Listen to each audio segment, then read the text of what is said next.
नमस्ते, मी आनंद कौसाल. आजच्या लेक्चरमध्ये बघा आपण वेल ऑफ डेथ शिकणार आहोत. ओके सर, फिजिक्सचा म्हणजे भौतिकशास्त्राचा सर्वात मोठा फिनॉमिना. ओके, आजच्या लेक्चरमध्ये सर आपण बघणार आहोत वेल ऑफ डेथ म्हणजे सर मौत का कुवा. Repeat me, well of death म्हणजे सर का मौत का कुवा.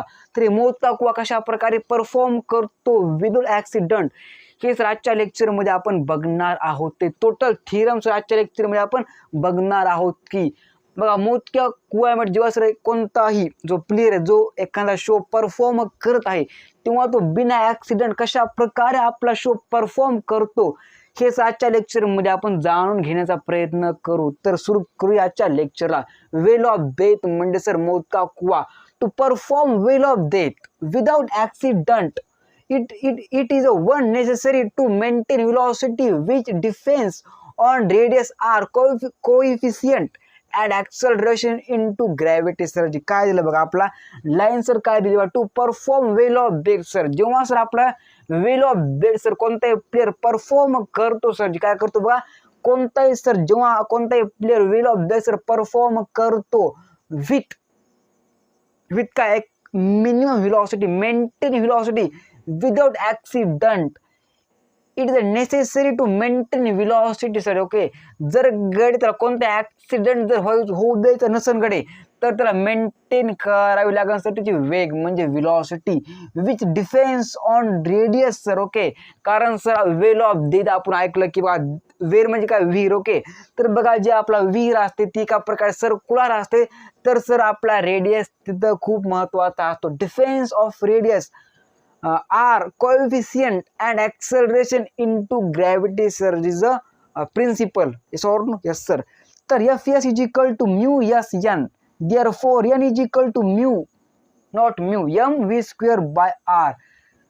Therefore Fs is equal to mg is equal to m v square by r. v square m minimum म्हणजे minimum. Okay, minimum by r, mu g v minimum. Final answer क्या आएगा, under root R G by mu S.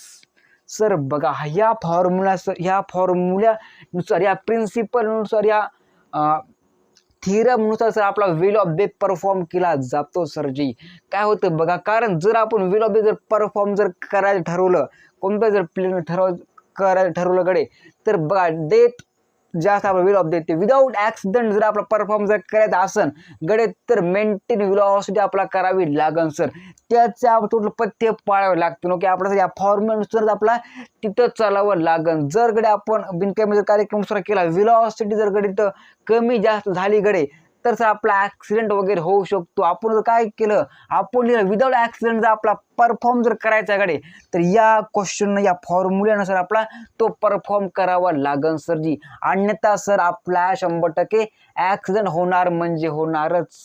म्हणून sir आपण जेव्हा कोणताही player well of death perform करतो, तेव्हा एका प्रकारची मेंटेन व्हेलॉसिटी आपण केली पाहिजे. मेंटेन जर आपण त्याला व्हेलॉसिटी जर वेल ऑफ डेथ परफॉर्म केला, तर आपला कोणता ॲक्सिडेंट वगैरे होणार नाही आणि चांगल्या पद्धतीनं सर जे आपलं वेल ऑफ डेथ परफॉर्म होणार. सर जी, आणि सर याचं V minimum is equal to under R G by mu असं मेन आन्सर येत असतं. सर या फॉर्म्युल्यानं सर आपलं वेल ऑफ डेथ परफॉर्म केलं जातं. तर बस आजच्या लेक्चरमध्ये बस इतकं. जय हिंद, जय भारत.